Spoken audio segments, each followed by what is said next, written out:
பிரியமானவர்களே, எப்படி இருக்கிறீங்க? நல்லா இருக்கீங்களா? சந்தோஷமா இருக்கீங்களா? தைரியமா இருக்கீங்களா? இன்னைக்கு ஆண்டவர் உங்களை பார்த்து கேட்கிறார், தைரியமா இருக்கிறீங்களா? என் பிள்ளைகள் எப்பவுமே தைரியமா இருக்கணும். பாவம் செய்யறதுக்கு தான் பயப்படணும், மற்றதுக்கு பயப்படணும். வேலையில, குடும்ப காரியத்துல, ஊழிய காரியத்துல தைரியமா இருந்து செயல்படணும். ஆண்டவர் என்ன சொல்றார் தெரியுமா? எபிரேயர் 10:35 மிகுந்த பலனுக்கு ஏதுவான உங்கள் தைரியத்தை விட்டு விடாதிருங்கள் என்று சொல்றார். என் பிள்ளைகளே, உங்கள் தைரியத்தை விட்டு விடாதுங்க. இதுவரைக்கும் தைரியமா தானே இருந்தீங்க. அப்ப இன்னைக்கு ஏதோ ஒரு காரியத்துக்கு பயப்படுறீங்க. வேலையில பிரச்சனையா? மேலதிகாரி பயமுறுத்துறாங்களா? பிசினஸ்ல யாரோ பயமுறுத்துறாங்களா? குடும்ப காரியத்துல பயப்படுத்துகிற சூழ்நிலை வருதா? இவ்வளவு நாள் தைரியமா தான் இருந்தேன், ஆனா இப்போ நிலைமை மோசமாகிறதுனால ஒரு பயம் வருது, அப்படி கலங்குறீங்களா? உங்க தைரியத்தை விட்டு விடாதிருங்கள் அப்படின்னு இயேசு உங்களை பார்த்து சொல்றார். என் மகனே தைரியமாறு, என் மகளே தைரியமாறு. தைரியத்தை மட்டும் விட்டுறாத, பயத்துக்கு இடம் கொடாத. சாத்தான் பயப்படுத்தி தான் உடைய வீழ்த்த நினைப்பான். பத்தியா, இன்னும் இந்த பிரச்சனை தீரல, மோசமாகிட்ட இருக்கு பாத்தியா, அவ்வளவுதான். இந்த பயத்தை கொண்டு வரும்படி அவன் பேசுவான். ஆண்டவர் சொல்றாரு, நீ தைரியத்தை மட்டும் விட்டுறாத. அவன் என்ன வேணாலும் சொல்லட்டும், எப்படி வேணாலும் பேசட்டும், சூழ்நிலை எப்படி வேணாலும் மாறட்டும். நீ தைரியமா சொல்லணும், என் கூட இருக்கிற இயேசு பெரியவர், எனக்கு எல்லாம் நன்மையா தான் செய்வார், நான் பயப்படலாம் மாட்டேன், நான் தைரியமா தான் இருப்பேன். நீ தைரியமா இருங்க. உங்க தைரியத்தை குலைக்கும்படியான காரியத்தை சாத்தான் செய்வான். அதனாலதான் ஆண்டவர் சொல்றாரு, என் மகனே தைரியமாறு, என் மகளே நீ தைரியமாயிரு.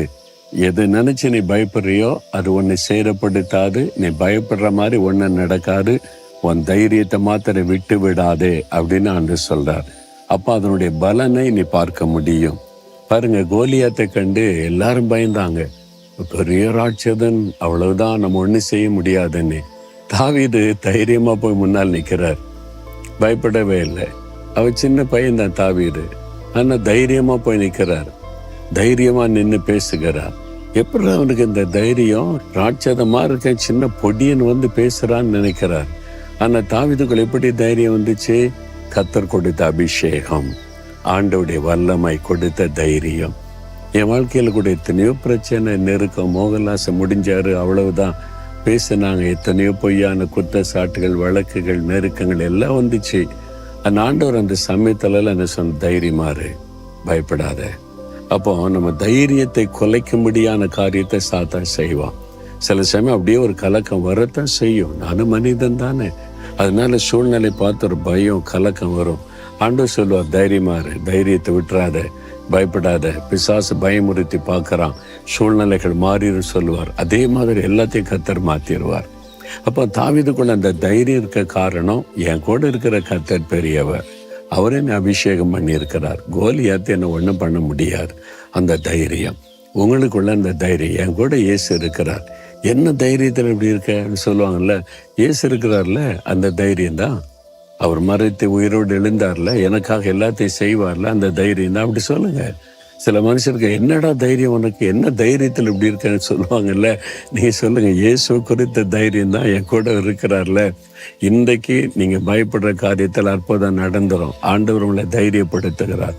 தைரியமா சொல்லணும், என் கூட இருக்கிற இயேசு பெரியவர், என்னை ஒண்ணும் பண்ண முடியாது, சாத்தான் ஜெயிக்க முடியாது, கர்த்தர் ஜெயந்தருவார். சொல்லி பாருங்க, தைரியமா அற்புதம் நடக்கும். சொல்றீங்களா? ஆண்டவரே, நான் தைரியத்தை விட்டு விட மாட்டேன், நீங்க எனக்கு வாக்கு கொடுத்துட்டீங்க, நீங்க என் கூட இருக்கிறதுனால நான் தைரியமா தான் இருப்பேன், பயப்பட மாட்டேன். நீர் எனக்கு ஜெயம் கொடுத்து நடத்துறீங்க, அதற்காக நன்றி. இயேசுவின் நாமத்தில் ஆமேன், ஆமேன்.